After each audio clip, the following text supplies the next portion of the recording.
Mainit ang hapon nang dumating si Enrico sa maliit ngunit marangyang function hall, kung saan gaganapin ang binyag ng anak ni Estela at Alvin. Maingay ang mga tao, masigla ang tawanan, at halatang excited ang magkakamag-anak na matagal ding hindi nagkita-kita. Sa isang sulok, napansin niyang may photo booth, candy buffet, at naglalakihang balloon arrangements. Malayo sa simpleng okasyon na kinalakihan niya. Habang papalapit siya sa mesa, natanaw niya kaagad si Bea at Jerry, na abala sa pakikipagkamay at pagngiti sa mga kamag-anak. Si Bea, naka-airline uniform pa nang dumating. Agad na nilapitan ng mga pinsan. Ay Bea, grabe, ang ganda mo talaga sa uniform mo. Ipasyal mo naman kami sa Hong Kong minsan. Sabi naman ng isang tiyahin niya. Si Jerry naman, tulad ng isang profesional na accountant, ay pinupuri dahil sa bago nitong trabaho sa isang kilalang kumpanya sa Maynila. Samantalang si Enrico, tahimik lang na nakaupo. Walang lumapit sa kanya. Wala man lang bumati. Tanging si Mauricia ang kanilang ina, ang mabilis na nagtanong ng, Kumain ka na ba? Ngunit bago pa man siya makasagot, lumapit na kaagad si Tita Maribeth, ang babaeng kilalang may tabas ng dilang parang kutsilyo. Oh Enrico, andito ka pala. Sabay tingin mula ulo hanggang paa. Tila sinusukat ang bawat hibla ng suot niya. Opo tita. Mahinahong sagot niya. Nauna ka pa sa amin ha? Akala ko busy ka. Kaso wala ka naman atang pinagkakaabalan sa buhay mo, hindi ba? Tumawa itong pilit at sabay lingon sa mga nasa paligid na halatang nakikinig. Buti pa sina Bea at Jerry. May narating na. Ikaw naman, ayan. Wala pa ring pinatunguhan ng buhay mo. Narinig niya ang mahihinang tawanan mula sa kabilang mesa. Ramdam niya ang paghapdi sa kanyang dibdib, ngunit mas pinili niyang hindi sumagot. Hindi niya ugaling makipagsagutan, lalo na sa mas matatanda sa kanya. Lumapit si Bea, halatang naiinis. Tita naman. Bulong nito, ngunit agad siyang tinapik ni Enrico. Okay lang, sabi niya. Pero sa loob-loob niya, hindi na talaga okay ang lahat.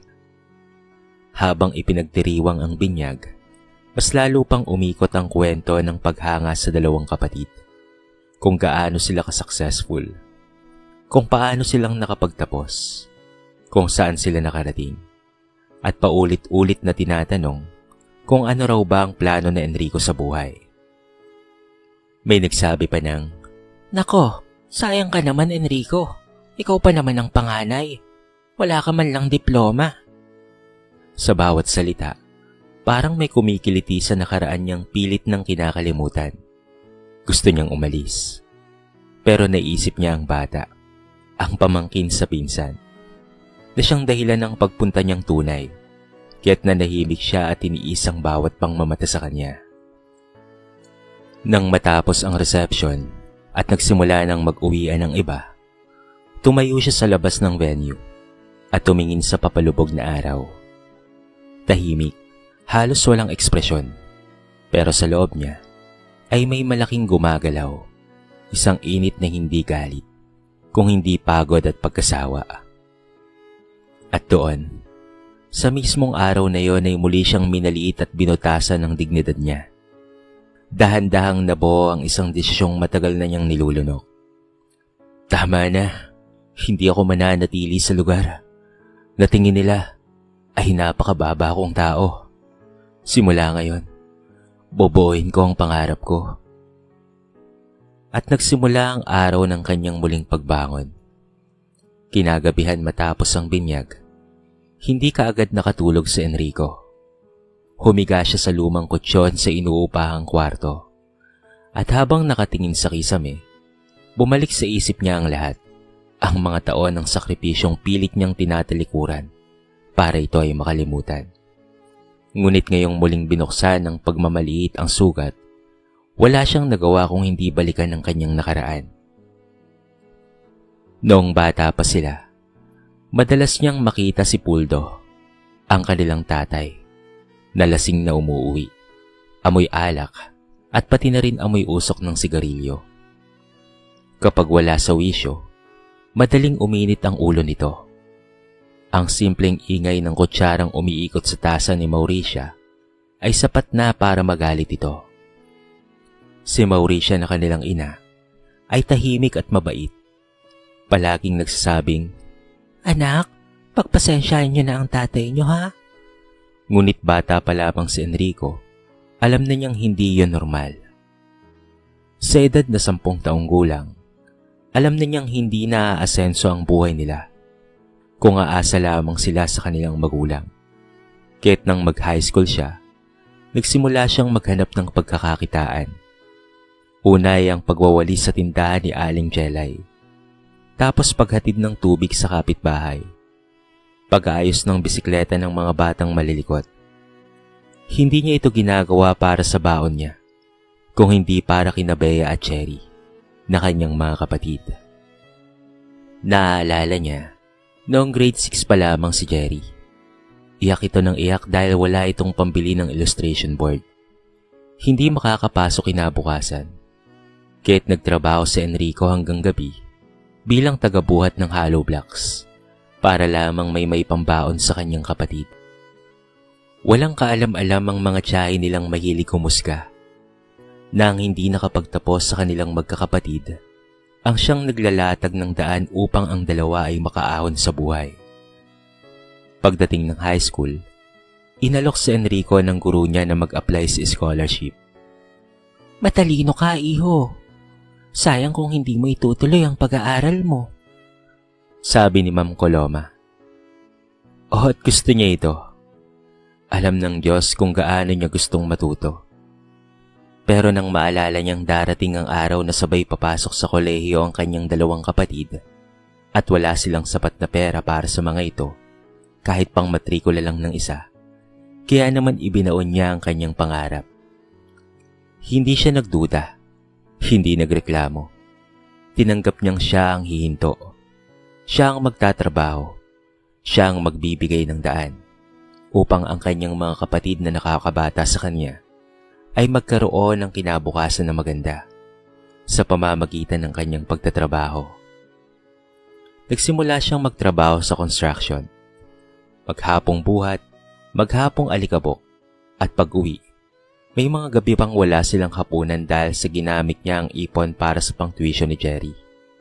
Si Bea naman, pangarap na maging isang flight stewardess, kaya't nag-enroll ito sa special training. Lahat iyon ay tahimik na sinalo ni Enrico.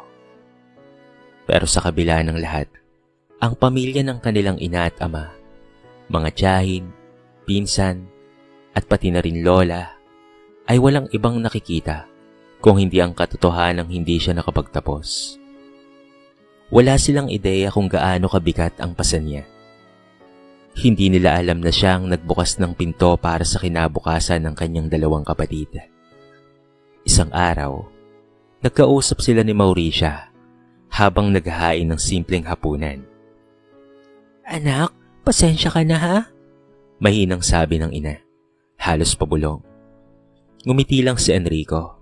Day, wala ho yun. Bahalang araw po ay makakabawi rin po ako. Para sa sarili ko naman po. Pero hindi niya alam kung kailan ang araw na yon o kung papaano. Ang alam lang niya, kailangan niyang mabuhay para sa iba. At matagal. Napakatagal nang hindi niya naitanong sa kanyang sarili kung ano ba talaga ang gusto niya. Ngunit pagkatapos ng binyag, ng araw na muli siyang minaliit, parang may nagbukas na pinto. Panahon na para hanapin niya ang kanyang sarili. Kinabukasan matapos ang araw na yon, pinilit na Enrico na bumalik sa normal ang araw niya. Maagang gumising, simpleng almusal, tapos diretso sa isa sa mga sideline niyang pagkakargador, doon sa palengke.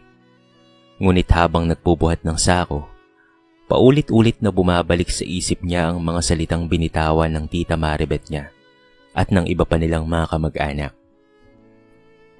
Wala kasi siyang narating. Ikaw lang ang hindi nakapagtapos. Buti pa ang mga kapatid mo. May natapos na. Ikaw, wala. Hindi mo alam kung anong gagawin mo sa buhay mo. Hindi siya galit, pero ang sakit ay nanunuot pa rin. Hindi dahil sa minaliit siya, kung hindi dahil walang nakakakita sa totoo, na matagal niyang isinantabi ang pangarap para sa mga taong pinagmamalaki ng lahat ngayon. Pagkatapos ng trabaho, nakaupo siya sa gilid ng kalsada. Pinupunasan ng pawis at alikabok nang biglang may bumusina sa harapan niya. Isang lumang multicab na puno ng speakers, wires, at stands. Enrico! Tawag ng isa sa matagal na niyang kaibigan na si Jomar. Isa itong organizer sa isang maliit na event. Uy tol, kailangan ko kasi ng dagdag tao. May gig kasi kami ngayon. Gusto mo bang sumama? Bayad naman eh. Hindi na siya nagdalawang isip pa. Kailangan niya ng extra income. Pero higit doon, gusto niyang maramdaman na may halaga pa rin ang ginagawa niya. Pagdating nila sa venue, isang maliit na birthday party ang gaganapin sa covered court. Inatasan siyang magbitbit ng speakers, mag-ayos ng ilaw, at maglatag ng kable. Simple lang ang trabaho. Pero habang pinapanood niya si Jomar na iniisa-isa ang pag-aayos ng sound mixer, equalizer, at iba pang ilaw, may kakaiba siyang naramdaman. Para bang may humatak sa loob niya. Tinanong niya si Jomar, "Pre, paano mo natutunan yan? Ang ganda pala kapag gumagana ang lahat, no?" Ngumiti si Jomar. Sa YouTube lang, bro. Saka practice na rin. Alam mo namang dati rin akong construction boy katulad mo. Sinubukan ko lang talaga. Tapos ayun, nagustuhan ko naman. Kaya ito, tuloy-tuloy na. Tumingin si Enrico sa mga umiilaw na LED bar lights, sa mga nagsasabay-sabay na tugtog, at sa saya ng mga tao nang magsimula na ang programa. Parang biglang may pumutok na bombilya sa utak niya. Kaya ko rin to eh, bulong niya sa kanyang sarili. Nang matapos na ang event, hindi siya kaagad umuwi. Tumulong siyang magligpit pero sabay tanong ng, "Ano ang tawag dito? Para saan to? Paano ginagamit yun?" Hindi siya nahiya. Gusto niya kasing matuto. At doon nagsimula ang unang binhi ng panaginip. Pag-uwi niya't nakahiga na sa kama, hindi na ang pangmamaliit ang nasa isip niya, kung hindi ang mga umiilaw na spotlight, ang tunog ng mixer, at ang posibilidad na kaya rin niyang gumawa ng isang bagay na maganda, malinis, at masaya para sa mga tao. Kinabukasan, naghanap siya ng tutorial sa YouTube. Hinanap niya ang mga libreng video tutorials. Bawat gabi, pagkatapos magtrabaho, nanonood siya ng mga lecture patungkol sa sound engineering, basic wiring, lighting setup, at marami pang iba. Kahit mabagal ang kanyang cellphone, tiniis niya ang lag nito at pati na rin ang pixelated na screen. Hanggang sa nagpa siya na nga siyang mag-ipon para sa unang gamit. Isang second-hand na microphone at maliit na speaker. Hindi yun bago. Hindi maganda.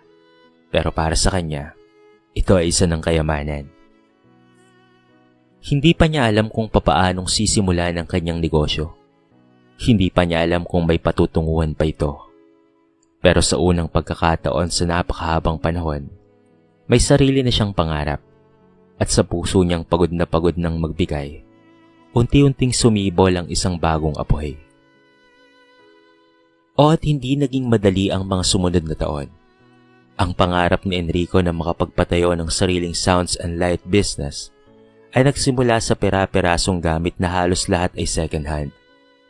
Minsan, binili niya sa halagang 200 piso ang sirang mikropono na kinakailangan pa niyang ayusin.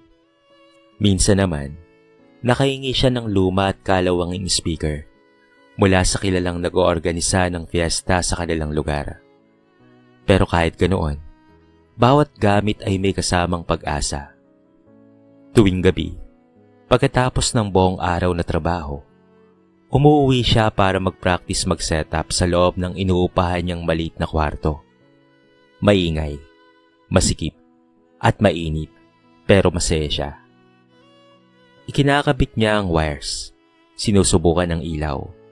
Tinutono ang maliit na mixer na napulot lang niya sa junk shop. Hindi pera ang unang puhunan niya, kung hindi pagtsatsaga. Nang magkaroon siya ng sapat na gamit para sa isang maliit na birthday event, sinubukan niyang sumabak. Inalok niya ang serbisyo niya sa murang halaga. Halos wala itong tubo. Ang mahalaga para sa kanya ay exposure at karanasan. Ngunit hindi palaging maganda ang resulta nito. May isang event na nasiraan siya ng amplifier sa gitna ng programa. Pinahiya siya ng organizer. Sinabihan siyang hindi siya professional. Umuwi siyang luhaan. Dala-dala ang sirang gamit at bigat ng hiya. Pero kinabukasan, inayos niya ulit ang amplifier at hindi siya sumuko. May pagkakataon ding niloko siya ng kapartner.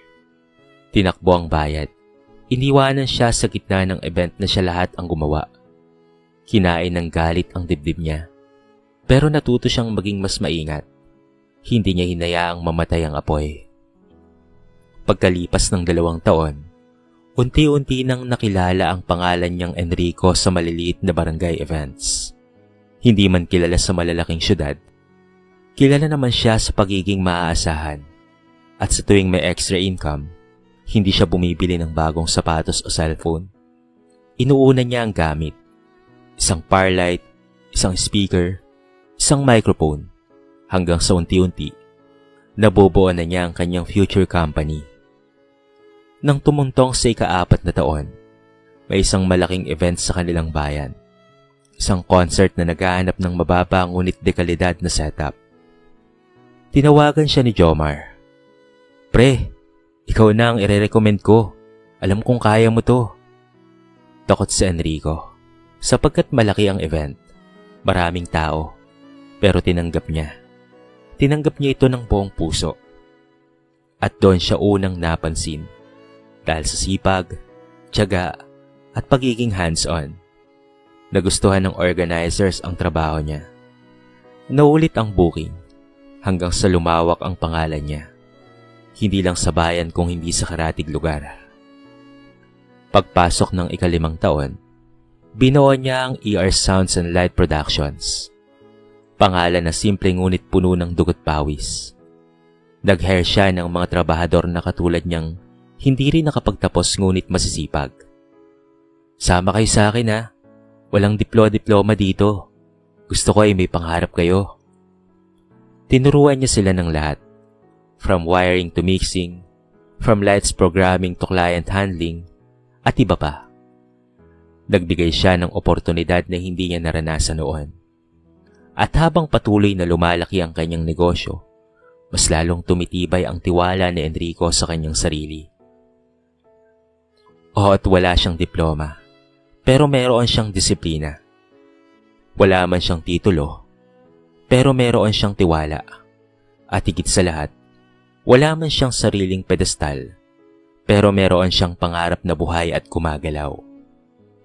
At sa loob ng 5 taon, tahimik siyang umaangat habang ang mga taong dumura sa kanya noon ay walang kaalam-alam. Habang lumalaki ang negosyo ni Enrico, mas naging tahimik ang relasyon niya sa kanyang pamilya. Hindi dahil sa lumayo siya, kung hindi dahil ayaw niyang ipamukha sa mga kapatid at pati na rin sa kanyang magulang ang anumang progreso. Dahil para sa kanya, sapat nang alam niyang unti-unti na siyang umaangat. Hindi niya kailangan ng papuri. Hindi niya kailangan ng mga salitang, "Proud ako sa iyo, kuya." Pero sa kabila nito, malambot pa rin ang puso niya para sa 2 niyang kapatid. Si Bea, na ngayon ay isa ng flight stewardess, ay minsang umuwi at tahimik na naupo sa tabi niya habang nag-aayos siya ng mga kable sa bodega. "Kuya?" mahina nitong sabi. Alam naming 2 ni Cherry na hindi kami aabot dito kung hindi dahil sa'yo." Natigilan si Enrico. Hindi siya sanay sa ganoon. "Tapos na yun, Bea. Ang importante, maayos na ang buhay niyo." Sagot niya, sabay ngiti at pag-iba ng usapan. Si Jerry, na ngayon ay isa ng accountant, ay minsan ding nagpaabot ng sobre sa kanya. Kuya, alam kong konti lang to, pero para naman kahit papaano ay makabawi kami sa'yo. Ngunit ibinalik niya yon. Hindi ko kayo tinulungan para may utang kayo sa akin. Basta't alagaan niyo lang si nanay ha. At pagkatapos noon, hindi na nila muling binanggit pa ito. Pero dama ni Enrico ang hiya at guilt sa puso ng dalawa. Hindi niya yun hinanap. Hindi niya yun hiningi. Pero nararamdaman niya. Dahil alam niyang saksi sila sa lahat ng dumaan sa kanilang buhay noong sila ay bata pa.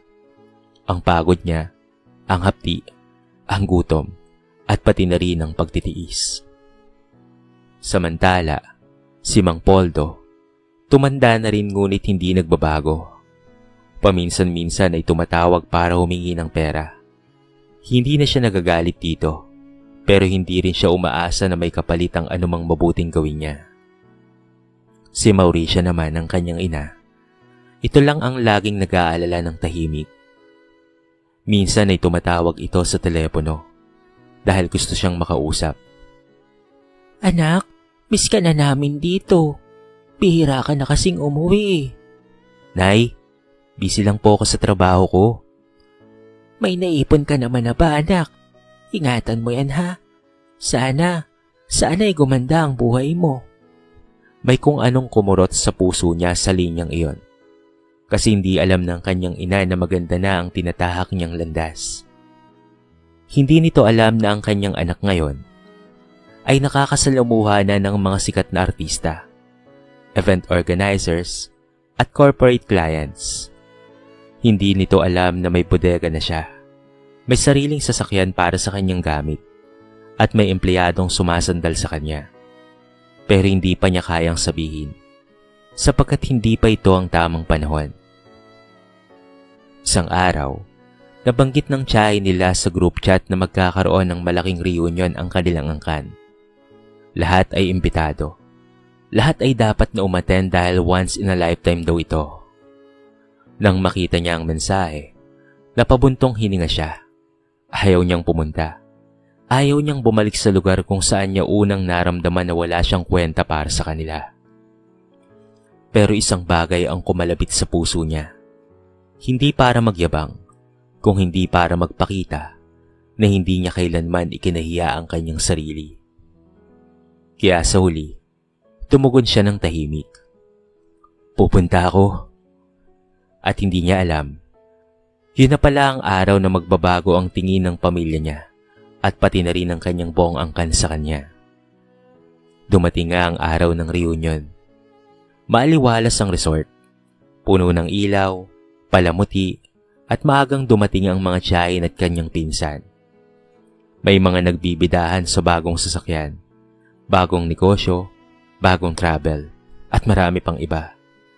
Tipikal na okasyon ng magkakamag-anak na punong-puno ng pagpapakitang gilas at kwentong may halong yabang.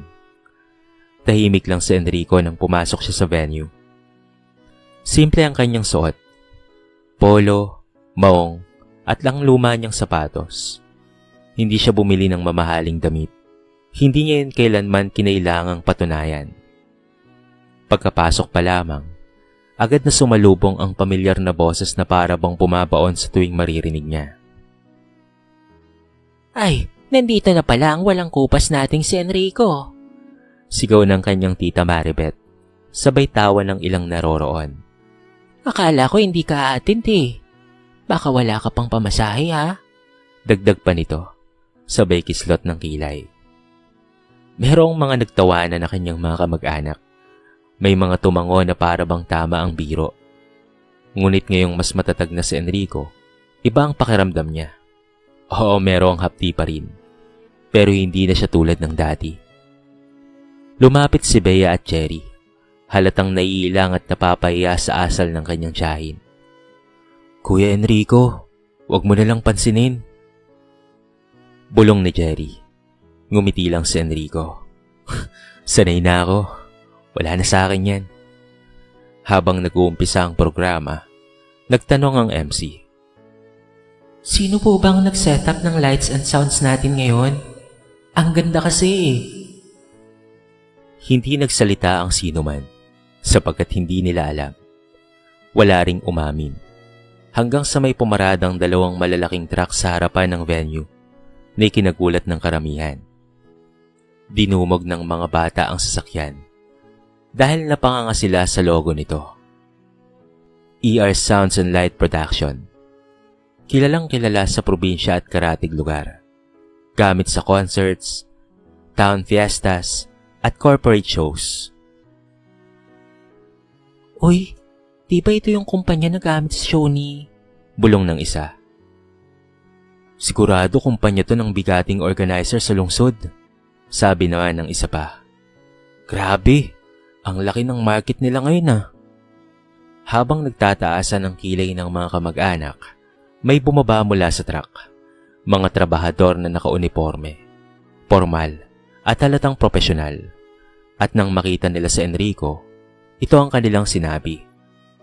Sir, nandito na po yung additional par lights. Nakasetup na rin po yung stage. Check nyo na lang po. Sabay-sabay na napalingon ng buong pamilya. Sir? Si Enrico? Tinawag nilang sir? Ibig sabihin, boss nila siya? Ha? Hindi naman siguro. Baka nagkamali lang sila. Bulong-bulungan ng marami. Parang may sumabog sa lupa. Natahimik ang lahat. Lalo na si Tita Maribeth na biglang napatigil ang bibig. Halos hindi ito makatingin kay Enrico. Lumapit ang organizer ng reunion at masayang nagsabi. Si Sir Enrico pala. Salamat Sir Enrico ha. Hindi namin alam na kayo pala ang nag-setup ng sounds and light na ito. Kaya naman po pala napakaganda. Pasensya na't hindi po kita napansin kaagad. Parang tumigil ang oras. Lahat ng mga kamag-anak na minsang minamaliit siya ay nakatayo lang, nakanganga. Natamemi sila at hindi makapaniwala. Si Stella at Alvin, ang magpinsang nagpabinyag noon kung saan siya unang nainsulto, ay mabilis na lumapit. Enrico, hindi namin alam. May malaki ka palang negosyo. Pasensya ka na sa nakaraan ha. Mali ang inasal nila noon sa'yo. Tahimik lang si Enrico. Hindi niya kailangan ng palakpakan. Hindi niya kailangang magbuhat ng bangko. Pero sa unang pagkakataon, nakita niya sa mga mata ng kanyang pamilya at mga kamag-anak. Hindi awa, hindi pang mamaliit, kung hindi respeto at pagkamangha. At doon niya naramdaman. Ito na ang araw. Ang araw ng kanyang pagbangon. Ang araw na magpapakita, hindi para magyabang, kung hindi para ipaglaban na hindi maliit ang pangarap ng mga tahimik. Matapos ang pagkagulantang ng buong angkan, nagsimula nang magsilapitan kay Enrico ang mga kamag-anak niya. Ang dating mga nakataas ang kilay, ngayon ay halos hindi makatingin ng diretso. Tila sinusukat kung gaano na sila kabait, na ngayon na meron na siyang narating. Pero si Enrico, kalmado lamang siya, parang walang nagbago. Nakatingin lang sina Bea at Cherry, parehong nangingilid ang luha. Kuya, mahina ngunit madamdamin ang kanilang boses. Niyakap sila ni Enrico. Kung may narating man ako, dahil din yun sa inyo. Kayo ang dahilan kung bakit ako lumaban. Kuya, ang tagal mong tiniis ang lahat, tapos hindi mo man lang sinabi. Sabi ni Bea habang humihikbi. Para saan? Sagot ni Enrico na may mapait na ngiti. Hindi naman ako gumagawa para purihin ako. Lumapit si Mauricia, ang kanilang ina. Tahimik pero nanginginig. Anak, patawarin mo ako ha. Patawarin mo kami ng tatay mo. Ako ang dapat na nag-aalaga sa inyo. Ako ang dapat na nagtataguyod pero ikaw ang gumawa ng lahat para sa amin. Na kami dapat yun. Laluha si Enrico. Hindi dahil sa sama ng loob. Kung hindi dahil sa wakas ay narinig niya ang mga salitang imposible niyang marinig noon. Tapos na po yun, Nay. Wala po akong hinanakit sa inyo. Mahal na mahal ko po kayo. Sa hindi kalayuan, si Mang Poldo na kanilang ama Tahimik at nakatungo lamang. Hindi makalapit sa kanila. Hindi makapagsalita. Ang lalaking dati ay puro sigaw, puro galit at puro inom, ngayon ay tila naubusan ng tapang. Lumapit si Enrico. "Pa!" tawag niya. Hindi tumingin si Mang Poldo. Nagpahid ito ng mata, pero hindi yun lingid sa anak. "Enrico, anak. Naghirap ka ng dahil sa akin. Lahat ng yun, ako ang may kasalanan, anak. Pa, hindi kita kayang tignan. Hindi ko kayang tagapin habang ako'y lasing at walang kwenta. Ikaw pala yung nagtataguyod sa mga kapatid mo. Anak, kahit hindi mo sabihin, alam kong nawalan ka ng kabataan ng dahil sa akin." Marahang hinawakan ni Enrico ang balikat ng ama. "Pa, hindi ko kailanman hinanap ang perpektong magulang. Ang gusto ko lang po ay pamilya. At kahit papaano, meron pa rin tayo nun ngayon." Doon na nga tuluyang napaiyak si Mang Poldo. Yumakap sa panganay na para bang bumagsak ang bigat na matagal na niyang dinadala o hindi pinapansin. Sa kabilang banda ng venue, si Tita Maribeth ay nakatayo na para bang isang estatwa. Hindi makagalaw, hindi makapagsalita. Sa unang pagkakataon, natahimik ang bibig nito. Na siyang tinaguro ay ang babaeng pinakamaingay. Lumapit siya kay Enrico. Enrico, iho, pasensya ka na kung... "Wala na pong problema, tita. Okay lang po yun." May hinaong sagot ng binata. Pero dumugtong siya. May lakas at tapang. "Pero sana po, sa susunod, huwag tayong mangusga dahil lamang sa itsura, o sa natapos, o sa hirap ng isang tao. Hindi natin alam kung ano ang pinagdaraanan nila sa ngayon." Walang nasabi si Tita Maribeth, tanging tango at pag-iyak lamang. Habang tumatagal ang gabi, nagsama-sama ang kanilang buong angkan. Mas totoo, mas tahimik, mas may respeto. At sa gitna nila, naroon si Enrico. Hindi dahil sa mayaman na siya. Hindi dahil sa siya ang may-ari ng sikat na kumpanya. Kung hindi dahil sa wakas, ay nakita na nila ang tunay na pagkatao ni Enrico. Hindi na ang pagkukulang nito. At doon natapos ang kwento ng tahimik na mandirigma, na minsan ay minaliit, ngunit ngayon ay nagniningning.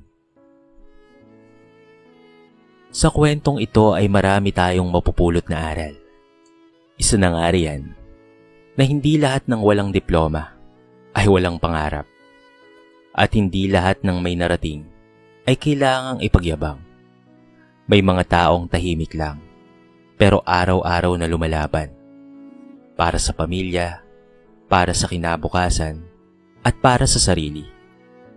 At ang tunay na tagumpay, hindi ito nasusukat sa yabang, kung hindi sa kabutihang ginagawa kahit walang nakakakita. Dito na po nagtatapos ang ating maiksing kwento. Sana po ay nagustuhan nyo. Kayo mga kabarangay, anong masasabi nyo sa ating kwento?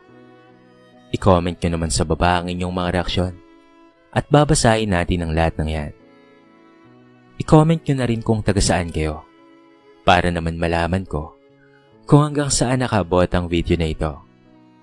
Paki-like and share na rin po ang ating kwento para mapakinggan rin ng iba. At kung bago ka pa lamang sa ating channel, baka naman pwedeng pakihit ang subscribe button at bell notification button para palagi kang updated sa mga bago nating upload na katulad nito. So paano mga kabarangay? Hintayin ko ang inyong mga komento ha. Hanggang sa muli. Thank you so much and peace out.